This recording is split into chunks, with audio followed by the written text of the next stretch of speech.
Nyo po, ito yung sinasabi ko nung nakaraan na ang ganda kapag sunod-sunod na nag-bloom yung mga fire tree dito sa kahabaan ng Roxas Boulevard. So ito naman yung sa may kabilang side ng kalsada. Hindi pa masyadong ito bloom na bloom, pero yun nga, nag-umpisa ng mamulaklak. Tingnan nyo po, lalo dito. Tingnan nyo, di ba, napakaganda.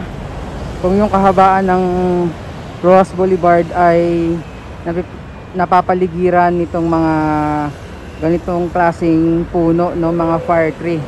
Sobrang ganda sana. So exactly 12 noon po, back to clean up ulit yung ating mga tiga MMDA. Yan sila. Sobrang aga din sila nag-start, no, as early as 6 AM. Tapos balik ulit sila kapag may mga bagong dating po ng mga kalat. And ito nga, sobrang layo lang, pero spotted natin yung mga nagpaparaw sailing dito sa Manila Bay. Malapit sa may reclamation. Yun nga lang, sobrang layo from here. Yung mga nagja-jet ski, yung medyo lumalapit dito po sa may Dolomite Beach. Pero itong mga nagpaparaw sailing, sobrang layo, hindi natin makuha na ng maayos. Nandito pa yung iba. Ito. Ayan. So nakita nyo naman, jet ski, dragon boat, paraw sailing, and iba pang mga water activities. So yan po ay madalas nating makita dito, pero syempre yung paliligo ay bawal pa rin dahil hindi pa okay, no, yung fecal coliform or yung water quality dito. Sayang kasi talagang napakalayo. Nakatodo na tayo ng zoom. Yan lang yung kaya ng ating cellphone.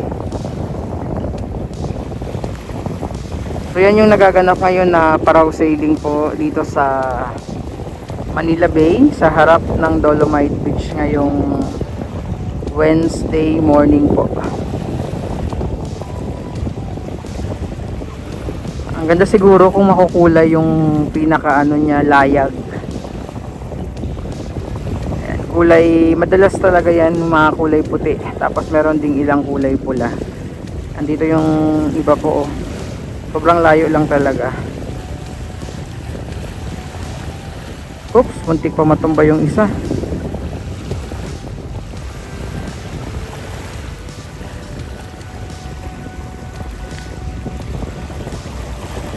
Tingnan nyo, buhay na buhay yung mga dito ngayon. Lately, no, yung mga water activities. Siyempre, hindi na nakakadiri yung tubig. Hindi na nakakadiri yung dagat.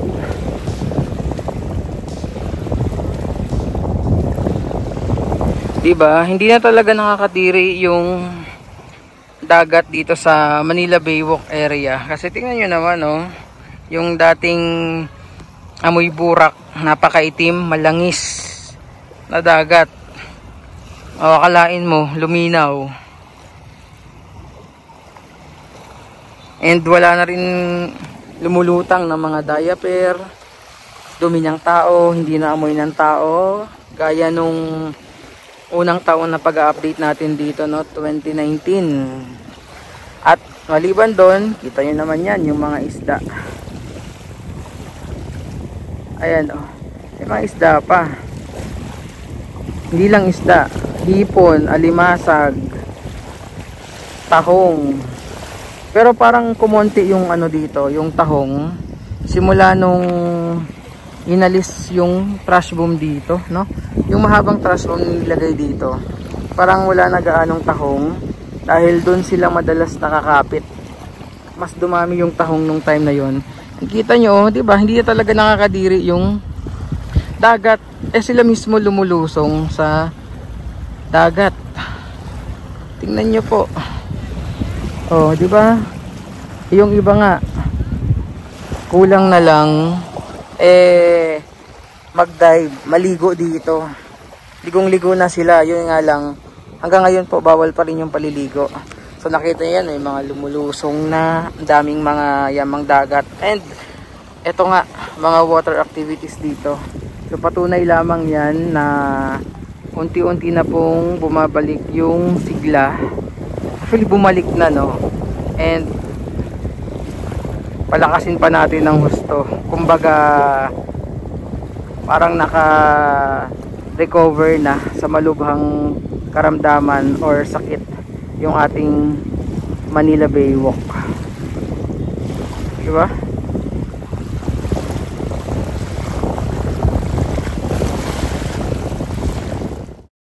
Tingnan nyo po, ito yung sinasabi ko nung nakaraan na ang ganda kapag sunod-sunod na nag-bloom yung mga fire tree dito sa kahabaan ng Roxas Boulevard. So ito naman yung sa may kabilang side ng kalsada.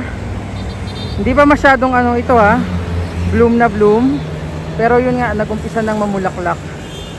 Ganda, di ba? Isipin nyo kung yung kahabaan ng Roxas Boulevard na to is sunod-sunod yung mga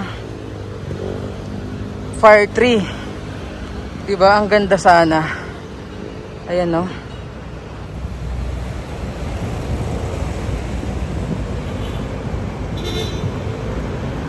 Yun nga lang, hindi lahat merong fire tree. Yan, parang laktaw-laktaw kasi siya. Tingnan naman natin dito sa may kabila.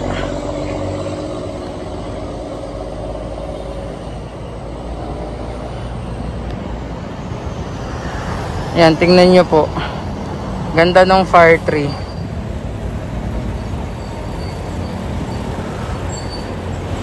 Tingnan nyo po, lalo dito. Tingnan nyo, di ba, napakaganda. Kung yung kahabaan ng Roxas Boulevard ay napapaligiran nitong mga ganitong klaseng puno, no, mga fire tree. Sobrang ganda sana. Yun nga lang, hindi lahat. May mga puno naman sa gilid, pero hindi lahat ay mga namumulaklak. Pero itong fire tree talaga, makikita nyo, ayan, oh, namumukod tangi dahil sa napakaganda niya, na napakaganda ng kanyang mga bulaklak.